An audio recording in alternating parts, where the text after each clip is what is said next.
শাপলা, শাপলা হচ্ছে বাংলাদেশের জাতীয় ফুল। আর এই সেই শাপলা কালকে বিল থেকে উঠায় নিয়ে আসলাম। সেই শাপলা দিয়ে চিংড়ি মাছ দিয়ে রান্না করব। তো সম্পূর্ণটা ভিডিও দেখার জন্য সাথেই থাকুন। আসসালামু আলাইকুম, কী অবস্থা, কেমন আছেন সবাই? আলহামদুলিল্লাহ, আমিও ভালো আছি।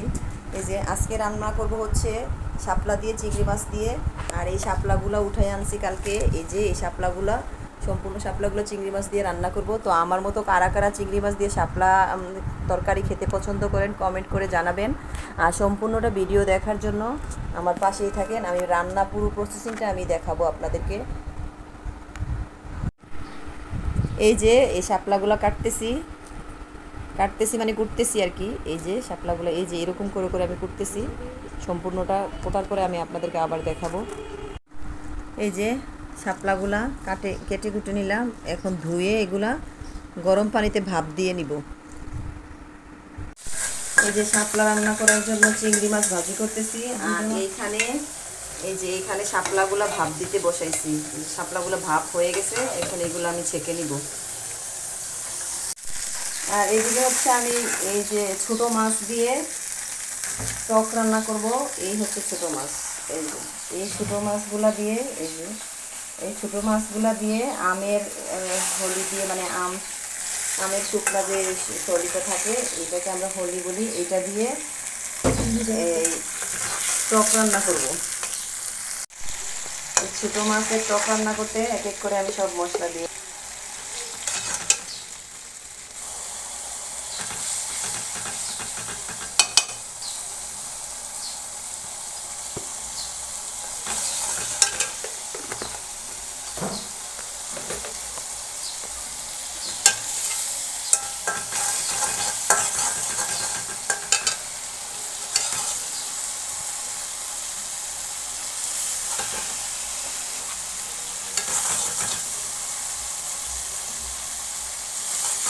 এক এক করে সব মশলা দেওয়া হয়ে গেছে।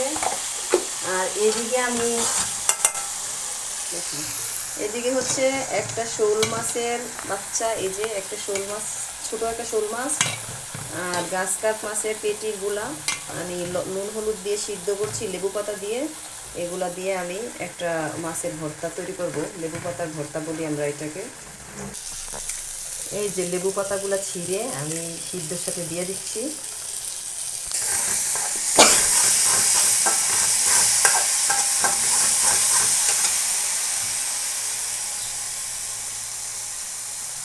এখন আমি মাছগুলো দিয়ে দিচ্ছি। এখন না, এইবার আমের হলিগুলো দিয়ে দিচ্ছি। কালো, অনেক পুরনো, 5-6 বছর আগের আমের হলি। এগুলা ঘরে থাকলে কালো হয়ে যায়।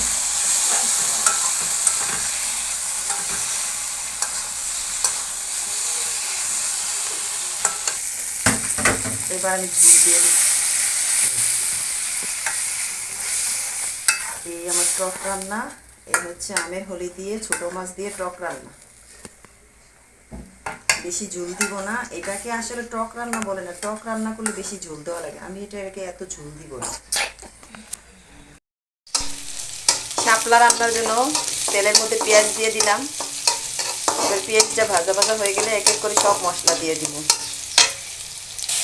এই যে শাপলা তরকারি রান্নার জন্য এক এক করে সব মশলা দিয়ে দিয়েছি। এবার মশলাটা কিছুক্ষণ কষিয়ে তারপরে আমি চিংড়ি মাছগুলো দিয়ে দিব। চিংড়ি মাছগুলো দিয়ে দিলাম। চিংড়ি মাছগুলো দিয়ে আরও কিছুক্ষণ কষিয়ে নিব। এইবারে হচ্ছে আসল রহস্য, ওই যে শাপলা। ভাপে সিদ্ধ করা শাপলাগুলো আমি দিয়ে দিচ্ছি। এবার শাপলাটা দিয়ে আরও কিছুক্ষণ ভালোভাবে কষিয়ে নিব।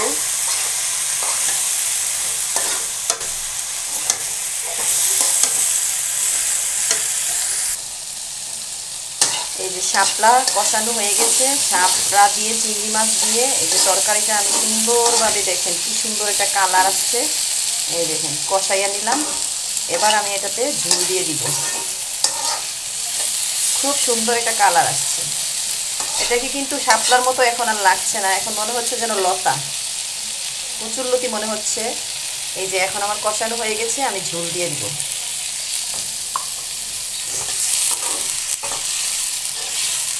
দিয়ে দিচ্ছি ঝোল।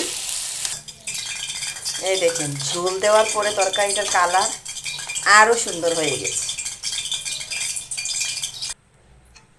এই যে হয়ে গেছে আমার শাপলা তরকারি রান্না, চিংড়ি মাছ দিয়ে শাপলা রান্না হয়ে গেছে। এবার আমি ধনিয়া পাতা দিয়ে চুলা অফ করে দিয়েছি। তো কারা কারা আমার মতো শাপলা দিয়ে চিংড়ি মাছ দিয়ে পছন্দ করেন, চলে আসেন আমার বাসায়, একসাথে বসে খাবো ইনশাল্লাহ। এদিকে লেবু পাতা দিয়ে মাছ সিদ্ধ করেছিলাম, এই মাছটা সম্পূর্ণটা কাটা বেছে নিয়েছি। আর এই হচ্ছে পেঁয়াজ কুচি, আর এই হচ্ছে ধনিয়া পাতা। তো এই লেবু পাতাটা এবার আমি রান্না করব, লেবু পাতাটা দিয়ে মাছ রান্না করব। মাছের এটাকে আমরা মাছের এই ঝুরি ভাজা বলি। এবার আমি এটাতে শুকনো মরিচ ফোড়ন দিয়ে দিলাম জিরে ফোড়ন। এবারে দিয়ে দিব পেঁয়াজগুলো দিয়ে দিলাম। এক হাতে ভিডিও করছি, এক হাতে রান্না করছি, কী যে সমস্যা হচ্ছে। আমার স্ট্যান্ড ছিল একটা, স্ট্যান্ডটা আমি ঢাকায় ফেলে আসছি, এই জন্য এক হাত দিয়ে ভিডিও করছি আর এক হাত দিয়ে রান্নার মশলাপাতি সব করছি। আপনারা আবার কেউ বাজেভাবে নেবেন না যে আমার ভিডিওটা সুন্দর হচ্ছে না। আমি জানি আমার ভিডিওটা তেমন সুন্দর হচ্ছে না, তবুও আপনারা একটু মানিয়ে গুছিয়ে নেবেন, আমাকে সাপোর্ট করবেন, আমার পাশে থাকবেন। যদি আমি প্রতিনিয়ত ভিডিও আপলোড করতে পারি না, কাজে ব্যস্ত থাকি, সাংসারিক কাজে, এবং আমি একটা, যেহেতু আপনারা সবাই জানেন আমি একটা সংগঠন চালাই, সংগঠন নিয়ে কাজ করি। তো এই বিভিন্ন জায়গায় যে ইদানিং আজকে কয়দিন ধরে আমি যদিও একটা ভিডিও আমি দিব যে আমাদের এখানে মন্দির এবং মসজিদ একই সাথে, মানে সাথে বললে দূরেও না, মানে একই রাস্তা, একই পাশাপাশি মন্দির এবং মসজিদ। আমি যদিও ভিডিওটা এখনও দিতে পারি নাই, সেই ভিডিওটা আপনারা দেখবেন। মন্দির এবং মসজিদ পাশে আমি আজকে কয়েকদিন যাবৎ অনেক ব্যস্ত। সকালে রান্নাবান্না করে বিকালবেলায় আমি চলে যাই মন্দির পরিদর্শনে, কারণ যেহেতু আমাদের স্বেচ্ছাসেবী সংগঠন, আমাদেরকে দায়িত্ব দেওয়া হয়েছে সরকারিভাবে। আমি প্রতি বছরই করি, প্রতি বছর বলতে গত বছর থেকে, এটা আগে ছিল না, গত বছর থেকে আমি মন্দির পরিদর্শনে যাই। এই যে সকালে রান্নাবান্না করি আর বিকালবেলা মন্দির পরিদর্শনে চলে যাই। আজকেও চলে যাব। আজকে 3 দিন ধরে ডিউটি করতেছি, আজকে 4 দিন ধরে পূজার ডিউটি করতেছি। আরও একদিন করা লাগবে, তারপরে শেষ হবে। আপনারা আবার কেউ ভাববেন না যে আমি একজন মুসলিম হয়ে পূজা মণ্ডপ পরিদর্শনে যাচ্ছি। যদিও এই ভিডিওটা আমি মসজিদ এবং মন্দিরের ভিডিও করছি, এটা আপলোড করব খুব শিগগিরই, আপনারা এটা দেখতে পাবেন। আমি অবশ্য ভিডিও করে আনছি, কিন্তু এডিট করার জন্য ভিডিওটা দিতে পারি নাই। তো এটাও খুব শিগগিরই দেখবেন। আপনারা আবার ভাববেন না যে আমি মুসলিম মহিলা হয়ে আমি হিন্দুদের মন্দিরে যাই, পূজা দেখতে যাই, কিন্তু আসলে পূজা দেখা না, আমার হচ্ছে সরকারি দায়িত্ব পালন করছি। পূজা মণ্ডপ, প্রতিটা মণ্ডপে আমি পরিদর্শনে যাই, এটা তো দায়িত্ব দিয়েছে, এই জন্য করতে হচ্ছে। এই যে মাছের ঝুড়ি তৈরি করার জন্য সব মশলা এক এক করে দিয়ে দিয়েছি। কারেন্ট চলে গেছে, এই জন্য ভিডিওটা একটু অন্ধকার অন্ধকার লাগতেছে। এখন দিয়ে দিলাম লেবুর পাতাগুলোও দিয়ে দিলাম। আর আরেকটা কথা আপনাদের বলা হয় না, এখানে হচ্ছে আদা লেবু আমি কুচি করে দিয়েছি। এইটার সাথে আদা লেবু কুচি করে কয়েক টুকরো আদা লেবু আমি দিয়ে দিয়েছি। এবারে আমি এই মাছগুলো দিয়ে দিব। দিয়ে দিলাম কাটা বেছে রাখা মাছগুলো।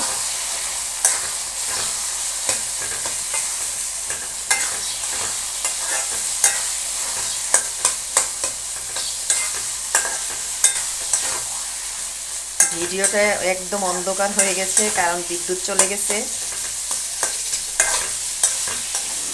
তো আজকে আমার রান্না হচ্ছে এই যে মাছ দিয়ে লেবু পাতা দিয়ে ঝুরি ভাজা। তো আজকে সব মিলিয়ে কী কী রান্না করলাম সব কিছু আবার এক ঝলকে আপনাদেরকে দেখিয়ে দিচ্ছি।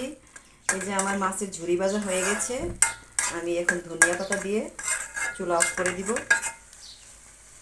দেখুন কি সুন্দর। যদিও কারেন্ট না থাকার কারণে আমার ভিডিওটা আমি ক্লিয়ার করে দেখাতে পারছি না। এই হচ্ছে ঝুরি ভাজা শেষ। আর এই হচ্ছে শাপলা দিয়ে চিংড়ি মাছ দিয়ে, আর এটা হচ্ছে আপনার কলমি শাক দিয়ে শুটকি দিয়ে ঝোল। আর এটা হচ্ছে ওই যে দেখিয়েছিলাম আমের হলি দিয়ে ছোটো মাছ দিয়ে টক রান্না করেছি। আর এটা হচ্ছে মটর দিয়ে কচু শাক। এই হচ্ছে আজকে আমাদের দুপুরবেলার লাঞ্চের রান্না। সবাই ভালো থাকবেন, আল্লাহ হাফেজ।